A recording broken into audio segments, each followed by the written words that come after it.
जय Hind. RSP India पर आप लोगों का स्वागत है। आज हम लोग टॉप 100 क्वेश्चन देखेंगे जो आने वाले एग्जाम के लिए इम्पोर्टेंट होगा। जैसे इसका फर्स्ट क्वेश्चन क्या है, बुद्ध के सर्वप्रिय शिष्य का नाम क्या था। गौतम बुद्ध जो था तो बुद्ध के सर्वप्रिय शिष्य का नाम क्या था।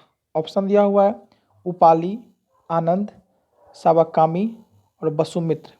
तो ये आपका बी इसका आंसर होगा। बी नंबर इसका आंसर होगा आनंद, यानी बुद्ध का जो सर्वप्रिय शिष्य था उसका नाम था आनंद। ठीक है, आगे चलेंगे क्वेश्चन नंबर सेकेंड पे। सेकेंड क्वेश्चन में क्या है, चंद्रगुप्त मौर्य का प्रधानमंत्री कौन थे। ऑप्शन है विष्णुगुप्त, मेगास्थनीज। तो जो चंद्रगुप्त मौर्य का प्रधानमंत्री थे वो था विष्णुगुप्त। इसका फर्स्ट आंसर सही होगा। आगे चलेंगे क्वेश्चन नंबर 3 पे। मेगास्थनीज किसका राजदूत था। मेगास्थनीज जो है किसका राजदूत था। ऑप्शन है सिकंदर, घनानंद, सेल्यूकस निकेटर और डाईमेकस।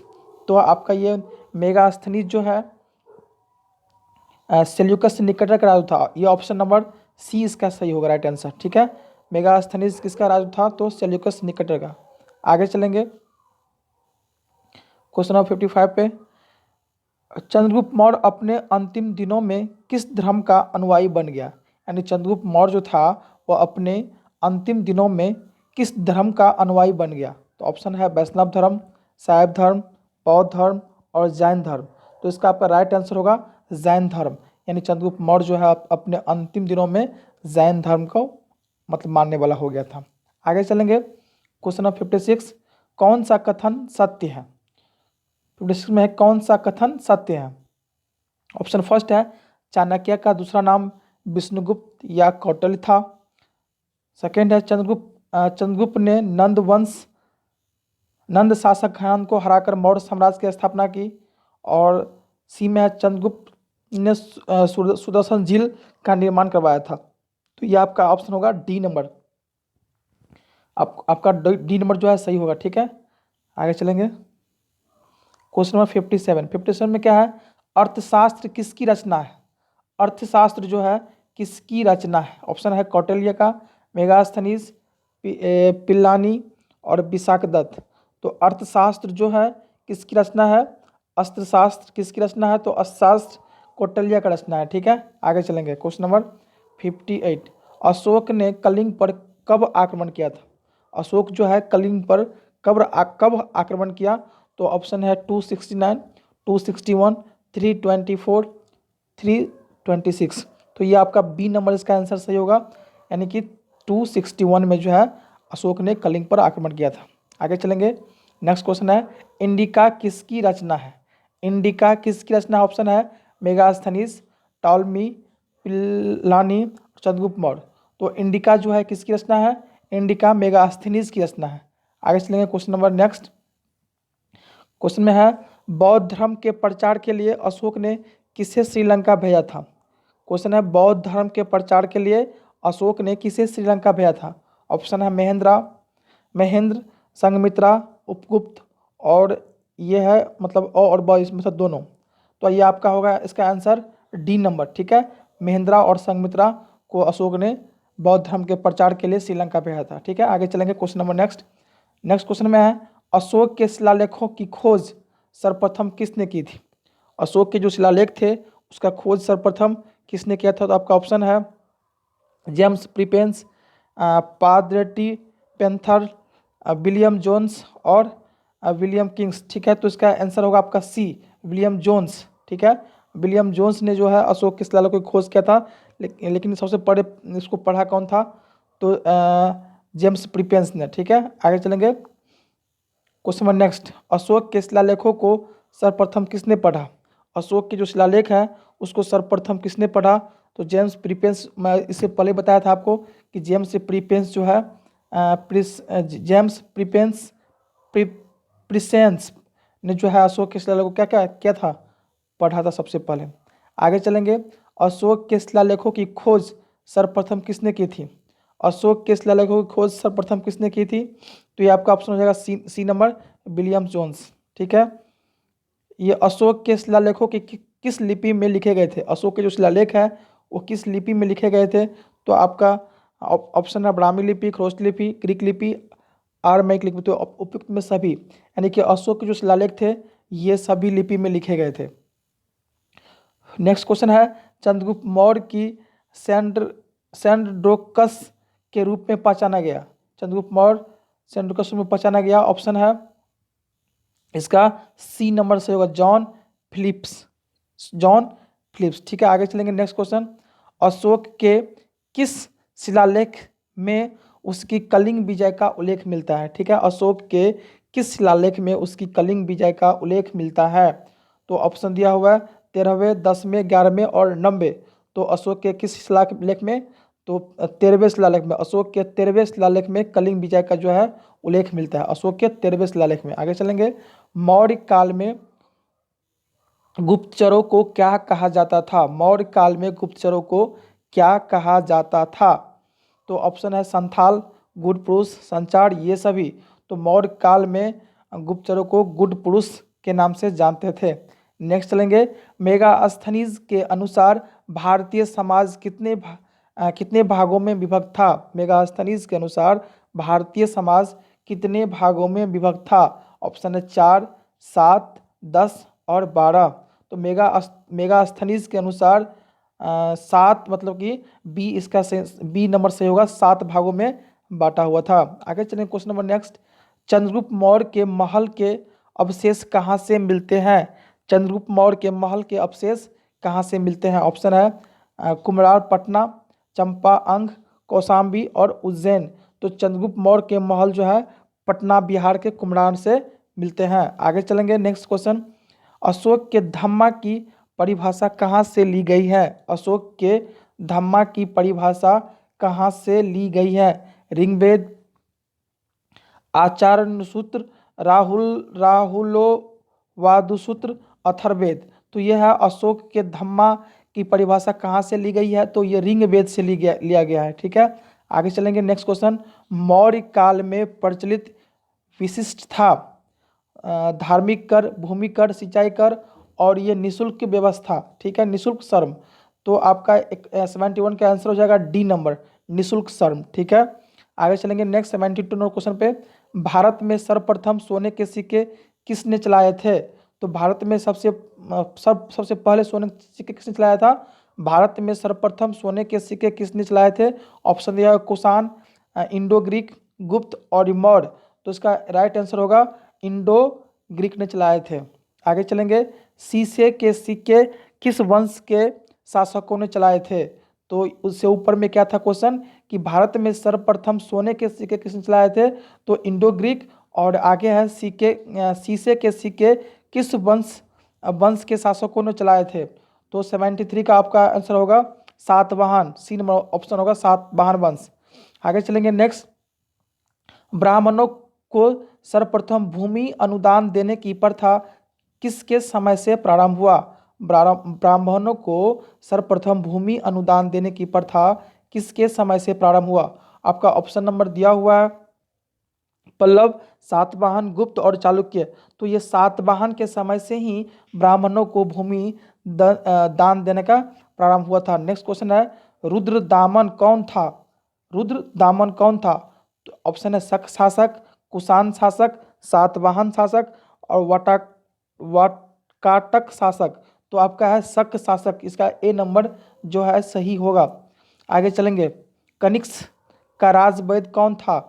कनिष्क का राज वैद्य कौन था। ऑप्शन है चरक, नेक्स्ट है सुक्षुत्र, नेक्स्ट है आगे है जीवक। तो कनिष्क का राज वैद्य कौन था। तो चरक जो थे वो कनिष्क के राज वैद्य थे। आगे चलेंगे, नेक्स्ट, कनिष्क बौद्ध धर्म की किस शाखा के अनुयायी था। कनिष्क जो है वो बौद्ध धर्म के किस शाखा की अनुयायी था। ऑप्शन है हीनयान, महायान, वज्रयान, माध्यमिका। तो 77 का जो आपका आंसर होगा बी नंबर, कनिष्क बौद्ध धर्म के किस शाखा का अनुयायी था। तो महायान शाखा के अनुयायी था। आगे चलेंगे, नेक्स्ट, कनिष्क की राजधानी कौन सी थी। कनिष्क की राजधानी कौन सी थी। ऑप्शन है कनौज, श्रीनगर, पाटलिपुत्रा और पुरुषपुर। तो कनिष्क की राजधानी कौन सी थी। पुरुषपुर। कनिष्क की राजधानी आपका डी नंबर सही होगा, पुरुषपुर जो थी वो कनिष्क की राजधानी थी। आगे चलेंगे, नेक्स्ट क्वेश्चन आपका है, जूनागढ़ से प्राप्त संस्कृत का पहला अभिलेख किस शासक का है? जूनागढ़ से प्राप्त संस्कृत का पहला अभिलेख किस शासक का है? आपका ऑप्शन दिया हुआ है कनिक्स, नेक्स्ट है गोदन फोर्निस, और सी नंबर है रुद्रदामन, और डी में है बीम कफिसस। तो आपका है इसका राइट आंसर होगा 79 का डी नंबर। ठीक है, आगे चलेंगे। किस स्थान पर रोम बस्ती मिली है? किस स्थान पर रोम बस्ती मिली है? आपका ऑप्शन है तक्षशिला, अरिक मेडू, हम्पी और सतारा। तो आपका जो है इसका सी नंबर सही होगा। किस स्थान पर रोम बस्ती मिली है? तो हम्पी में जो है रोम बस्ती मिली है। आगे चलेंगे। बुद्ध चरित्र की रचना किसने की थी या किसने किया था? बुद्ध चरित्र की रचना किसने किया था? तो आपका ऑप्शन है वाणिभट्ट, हर्षवर्धन, अश्वघोष और नागा अर्जुन। तो आपका इसका सी नंबर सही होगा। बुद्ध चरित्र की जो रचना की थी तो वो क्या था? अश्वघोष। आगे चलेंगे 82 नंबर क्वेश्चन पे। किस शासक ने गुप्त संवत प्रारंभ किया? किस शासक ने गुप्त संवत प्रारंभ किया? तो आपका ऑप्शन है चंद्रगुप्त प्रथम, चंद्रगुप्त द्वितीय, समुद्रगुप्त और श्रीगुप्त। तो किस शासक ने गुप्त संवत प्रारंभ किया? तो आपका इसका आंसर होगा बी नंबर, चंद्रगुप्त द्वितीय ने जो है गुप्त संवत प्रारंभ किया था। आगे चलेंगे। भारत का नेपोलियन किस गुप्त शासक को कहा जाता है? तो भारत का नेपोलियन किस गुप्त शासक को कहा जाता है? तो आपको ऑप्शन दिया हुआ है चंद्रगुप्त द्वितीय, स्कंदगुप्त, कुमारगुप्त और समुद्रगुप्त। तो इसका राइट आंसर होगा डी नंबर, समुद्रगुप्त को जो है भारत का नेपोलियन कहा जाता है। आगे चलेंगे। नेक्स्ट क्वेश्चन है, चीनी यात्री फाहियान किसके शासनकाल में भारत आया था? चीनी यात्री फाहियान किसके शासनकाल में भारत आया था? तो आपका ऑप्शन है चंद्रगुप्त विक्रमादित्य के समय में, समुद्रगुप्त के समय में, हर्षवर्धन के समय में या चंद्रगुप्त मौर्य के समय में। तो ये आपका ए नंबर इसका राइट आंसर होगा। आगे चलेंगे।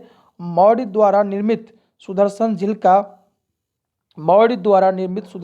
का जीर्णोद्धार किसने कराया? तो आपका 85 का राइट आंसर होगा ए नंबर, रुद्रदामन द्वारा। ठीक है, आगे चलेंगे नेक्स्ट क्वेश्चन पर। भारत में हुनों का आक्रमण किसके शासनकाल में हुआ था? भारत में हुनों का आक्रमण किसके शासनकाल में हुआ था? तो ऑप्शन है स्कंदगुप्त के समय में, समुद्रगुप्त के समय में, उपगुप्त के समय में और श्रीगुप्त के समय में। तो भारत पर हुनों का आक्रमण जो है ये आपका स्कंदगुप्त के समय में हुआ था। इसका राइट आंसर ए नंबर होगा। आगे चलेंगे। नवरत्न किस गुप्त शासक से संबंधित है? नवरत्न क्वेश्चन है, नवरत्न किस गुप्त शासक से संबंधित है? तो आपका बी नंबर उसका चंद्रगुप्त विक्रमादित्य से संबंधित है। आगे चलेंगे नेक्स्ट क्वेश्चन। नालंदा विश्वविद्यालय का स्थापक कौन था? यानी कि नालंदा विश्वविद्यालय को किसने बनाया था? तो ऑप्शन है स्कंदगुप्त, कुमारगुप्त, धर्मपाल और समुद्रगुप्त। तो नालंदा विश्वविद्यालय को आपका बी नंबर इसका सही होगा, कुमारगुप्त ने बनवाया था। आगे चलेंगे क्वेश्चन नंबर 89।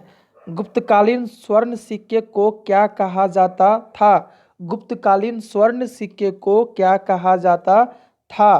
तो आपका ऑप्शन है दिनार, रूपक, निष्क और कांसापक। तो इसका जो है 89 का जो सही होगा सी नंबर। ठीक है, आगे चलेंगे। निम्न में कौन सुमेलित नहीं है? ठीक है, तो इसको आप खुद से मिला लेंगे, ऊपर से ही क्वेश्चन सब बन जाएगा। आगे चलेंगे नेक्स्ट 91। वाणिभट्ट किसके दरबारी कवि थे? वाणिभट्ट जो है किसके दरबारी कवि थे? चंद्रगुप्त द्वितीय के, चंद्रगुप्त मौर्य के, हर्षवर्धन के और समुद्रगुप्त के। तो वाणिभट्ट किसके दरबारी कवि थे? तो ये हर्षवर्धन के दरबारी कवि थे। ठीक है, आगे चलेंगे। हर्षवर्धन की राजधानी का नाम था, हर्षवर्धन की राजधानी का नाम क्या था? तो कन्नौज। ठीक है, इसका बी नंबर आंसर होगा, कन्नौज जो था हर्षवर्धन की राजधानी थी। आगे चलेंगे नेक्स्ट। चीनी यात्री ह्वेनसांग किसके शासनकाल में भारत आया था? चीनी यात्री ह्वेनसांग किसके शासनकाल में भारत आया था? तो आपका ऑप्शन है हर्षवर्धन चंद्रगुप्त द्वितीय, धर्मपाल, देवपाल। तो यह आपका 93 का ए नंबर होगा। चीनी यात्री ह्वेनसांग जो है हर्षवर्धन के समय में भारत आया था। नेक्स्ट है कन्नौज के लिए हुए त्रिपक्षीय संघर्ष में अंतिम विजय किसकी हुई? तो ये आपका बी नंबर होगा, प्रतिहारों का। राइट आंसर होगा बी नंबर। ठीक है, आगे चलेंगे। किस राष्ट्रकूट शासक ने एलोरा के पर्वत को कटवाकर प्रसिद्ध कैलाश मंदिर का निर्माण करवाया था?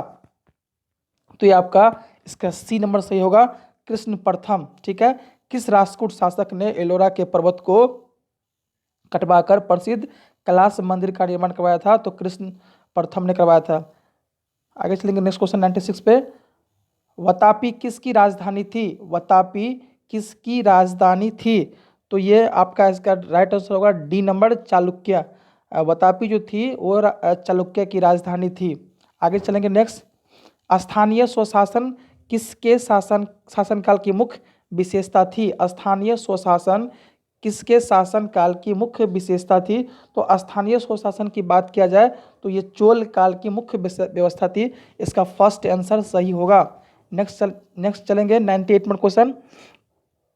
बृहदेश्वर मंदिर का निर्माण किसने करवाया था? तो आपका इसका राइट आंसर होगा 98 का सी नंबर। ठीक है, राजा राज ने करवाया था। राजा राज ने बृहदेश्वर मंदिर का निर्माण करवाया था। आगे चलेंगे 99। यह है एलिफेंटा गुफा मंदिर का निर्माण किस राजवंश के शासनकाल में हुआ? एलिफेंटा गुफा मंदिर का निर्माण किस राजवंश के शासनकाल में हुआ? तो यह आपका है ऑप्शन दिया पाल, चालुक्य, चोल, राष्ट्रकूट। तो ये आपका राइट आंसर होगा राष्ट्रकूट। ठीक है, इसका डी नंबर होगा, राष्ट्रकूट के समय में हुआ था। आगे चलेंगे। कश्मीर में क्या है? मर्तांड सूर्य मंदिर। कश्मीर में मर्तांड सूर्य मंदिर का निर्माण किसने करवाया था? तो आपका राइट आंसर होगा इसका सी नंबर। ठीक है, इसका आप सी नंबर मारेंगे। और ये क्वेश्चन किसी भी एग्जाम में यहाँ से एक ना एक क्वेश्चन आएगा। प्रत्येक क्वेश्चन को आप डायरेक्ट 1 से 2 बार देखेंगे, दिन आपको याद हो जाएगा। यदि आपको ये प्रयास अच्छा लगा तो इस वीडियो को लाइक शेयर करेंगे और इस चैनल को सब्सक्राइब जरूर कर देंगे। Thank you very much.